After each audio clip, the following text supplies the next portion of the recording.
The Legend of Zelda: Echoes of Wisdom, the newest entry in Nintendo's long-running Legend of Zelda series.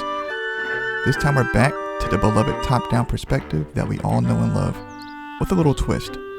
Graphically, you'll notice the game is almost identical to Link's Awakening, with some small improvements. So, should you buy it? Maybe wait for a sale? Hello, I'm B Smooth, and here's my review for The Legend of Zelda: Echoes of Wisdom. The game starts with the usual main protagonist Link doing what he does best, saving Zelda for the 100th time. As Link, you'll encounter some enemies on your way to doing so. After traveling through several corridors and defeating enemies, you finally reach her. And she's not alone. That's right, our old foe, Ganon, has captured her again. This is where you'll fight your first boss. That's right, we're fighting Ganon right off the bat. After a pretty fierce fight, Ganon stakes his spear into the ground and retreats. When Link goes to save Zelda, Ganon's spear seems to create a rift in the ground. Link falls into the rift, but before he sinks, he manages to fire off an arrow at the crystal encasing Zelda. Zelda breaks free from the crystal, but has to hightail it out of there because the rift starts to grow. She finally escapes, and this is where her adventure begins. After some events take place, you meet Tri. Tri and Zelda talk, and they agree that they have to help save those who have fallen into the rift. Tri becomes your companion, and the key to Zelda's new abilities. Tri creates the Tri-Rod and gives it to Zelda. The Tri-Rod is what Zelda uses to create echoes. Echoes are copies of objects and monsters out in the world that you can create. Your echoes are very essential to the game overall. Whether you're trying to reach new heights, or you're surrounded by enemies, a well-chosen echo can get you through almost any situation. Now don't go thinking that you can create as many echoes as you like. You're limited to how many you can create. If you look closely at Tri, you'll see he has little triangles following him. These triangles represent Tri's current amount of echoes he can help Zelda create. Every echo has a cost. Some echoes can cost 1 triangle, while others can cost 2, 3, or more. Tri can also be used to bind to objects and monsters. You can bind to and move objects that you wouldn't normally be able to move on your own. Bind is very similar to Ultra Hand from Tears of the Kingdom. You can also bind to objects and echoes of monsters and follow them to help you reach difficult places. Let's talk about combat. Combat is very unique in this game. As Zelda, for the most part, you don't directly attack enemies. You will primarily use echoes of monsters that you have unlocked to help you in combat. After you summon an echo of a monster, they will follow you around Hyrule and attack any other enemy they see. You can lock onto an enemy and have all your current echoes target that single enemy. Different echoes have different attacks and different angles they can attack from. Echoes with swords or axes attack up close. Echoes with spears or boomerangs attack from a distance. And echoes that fly attack from above. Depending on the situation and the enemy, you'll have to choose the correct echo to attack with. Like I mentioned earlier, you're limited to the amount of echoes you can make. Weaker monsters have a cheaper cost, while stronger ones have a higher cost. So you have to choose your team of echoes wisely. Now remember when I said Zelda doesn't directly attack enemies? That's not entirely true. Zelda can enter a form called Sword Fighter. In this form she gains the same abilities as Link, letting her use a sword up close and a bow for distant attacks.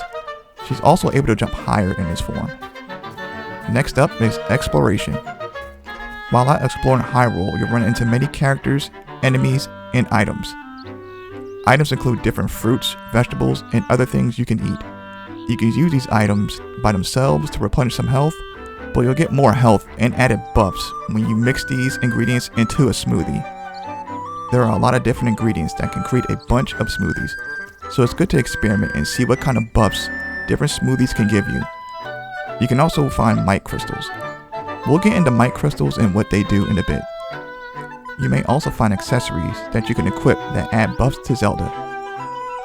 One of the people you'll find in your travels is Stamp Guy, who gives you rewards for participating in his stamp rallies. You'll also run into people who need help and will give you side quests. Side quests are definitely worth doing as they are very, very rewarding. Another character you'll come across is Blueberry. Blueberry has built a machine that upgrades Zelda's sword fighter form with the help of might crystals. Depending on how many might crystals you have, you can increase the time Zelda has in this form and output more damage. Caves are also places you'll find while exploring Hyrule, and it's definitely worth solving the puzzles within as well. What would any Legend of Zelda game be without any mini-games? You'll find several of them in your travels as well, and once again, they're definitely worth doing. As with every Zelda game, there are multiple villages scattered across Hyrule. These villages are very lively with a lot of different people to talk to and get side quests from. There are also shops in these towns. Like I mentioned earlier, rifts are opening up everywhere across Hyrule, causing major issues, and with Link gone, it's up to Zelda and Tri to deal with them. While traveling, you'll run into a lot of rifts, some big and some small. Whenever you encounter a rift that can be entered, Tri will let you know and create an entrance. When you do, you'll notice that the area is pretty creepy. This is called the Still World.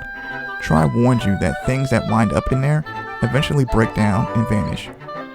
Once you're there, tasks usually consist of you finding some of Tri's friends and or defeating a boss to close that rift. Every time you help close a rift, Tri gains experience. Every time Tri levels up, he gains new abilities like added triangles, less triangles needed to create certain echoes, and the ability to create echoes from a distance. Every time you come across a rift, make sure to close it and level up Tri as much as possible. One of the key elements to this game, and a staple in the Legend of Zelda series, is its dungeons. The game has its fair share of really challenging ones. The dungeons have a pretty similar core structure to the dungeons in previous games. There are puzzles that you need to solve and keys you'll need to find to unlock doors. As always, you'll want to find a dungeon map. The dungeon map makes it so much easier to find your way around. Where this game separates itself from the previous top-down entries is Zelda's new abilities. Being able to create echoes and bind the objects create many new ways to solve puzzles, but in many instances the puzzles in this game are unlike any in any Zelda game before, so it balances out. And of course, at the end of every dungeon is a boss battle. Boss battles are very fun, with each having its very own unique mechanics. You'll have to use your echoes wisely in these battles, as it will test your wits.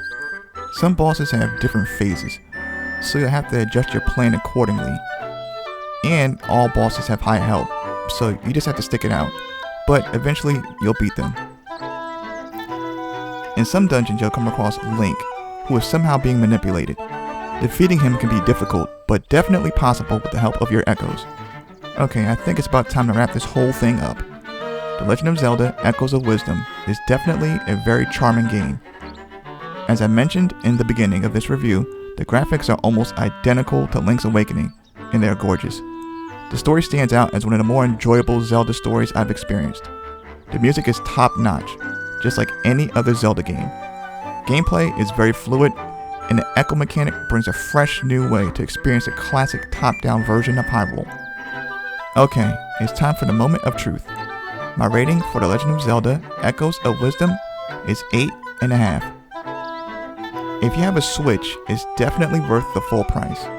This is a really good game. It's classic Zelda with a new twist that does not disappoint. It's actually my new favorite top-down Zelda game. Well, that's it for me. If this video helped you at all, or if you enjoyed it, please like and subscribe. It really helps the channel. Thank you so much for tuning in, and I'll see you next time.